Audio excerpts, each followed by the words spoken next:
Alright, welcome to another math tutorials video. Now the topic of this video is in fact, as I have written here, foiling two quantities. Now there's a couple of vocabulary words in there that I want to talk about before we actually get into the math portion, and the first of those is going to be this word quantities. Now what that means is essentially what I have written right down here, this x minus 1 and then x plus 7.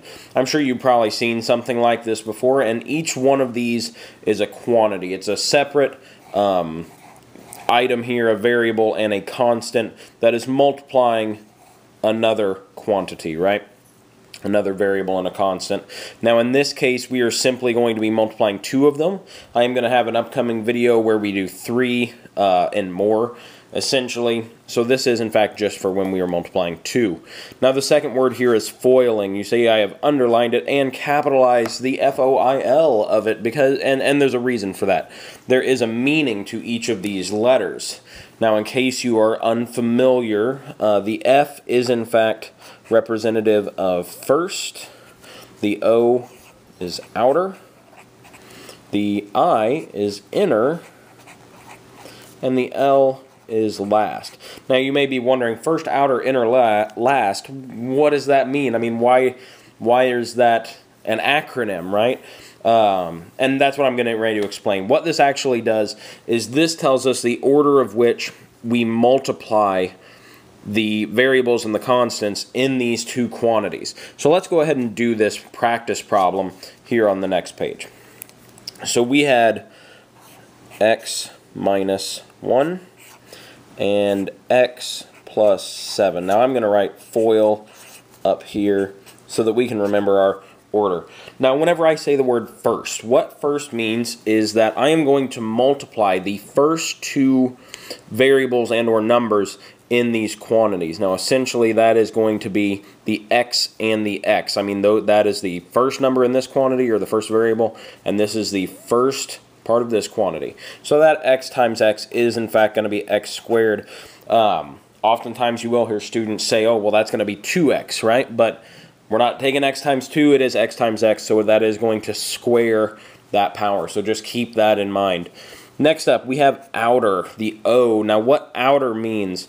Outer is actually referring to the two farthest most parts of the equation, the two farthest most variables or constants. So this x and this 7, they are the two farthest away parts. Now 7 times x is in fact going to be a positive 7x, so we are going to go ahead and continue writing on here, plus 7x. Inner, essentially the opposite of outer, right? The two innermost quantities, that is negative 1 and x.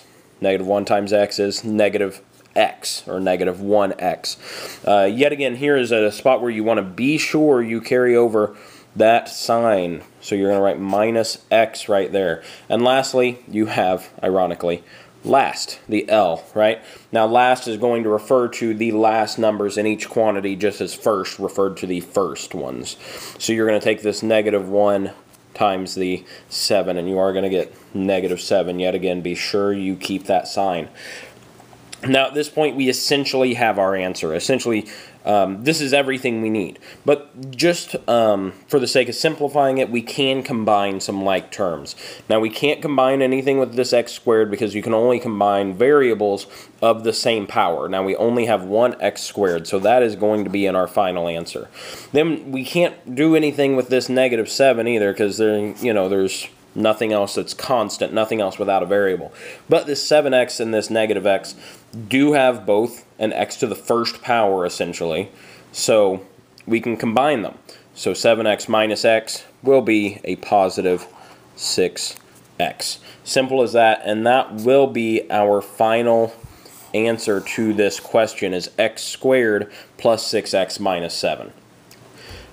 Not that bad, right? I mean, this is actually pretty basic algebra. I'm not 100% sure how far back they go with teaching this, but this very well may be like a 7th grade kind of level math. But just one that students often forget. They just need a quick refresher, do a couple of problems at the beginning of the year, kind of get them in that mindset. You can do this process even if there is a coefficient before the x. We'll go ahead and do one more problem just to make sure we have everything down, and we'll add a coefficient before those x's. So let's say we have, I don't know, 3x plus 2 and 5x minus, I don't know, 4.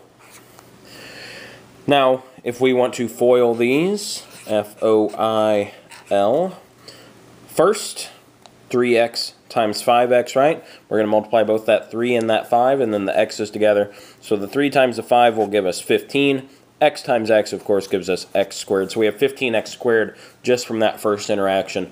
Outer, that'll give us the 3x times the negative 4, the two outermost values. So 3x times negative 4 will be minus 12x. Inner, the two innermost numbers, that 2 and that 5x, we multiply those together. 2 times 5 will be 10, add that x on there, plus 10x. And then we have last, the two ending quantities in each of these two, the two ending numbers in each of these two quantities, I should say.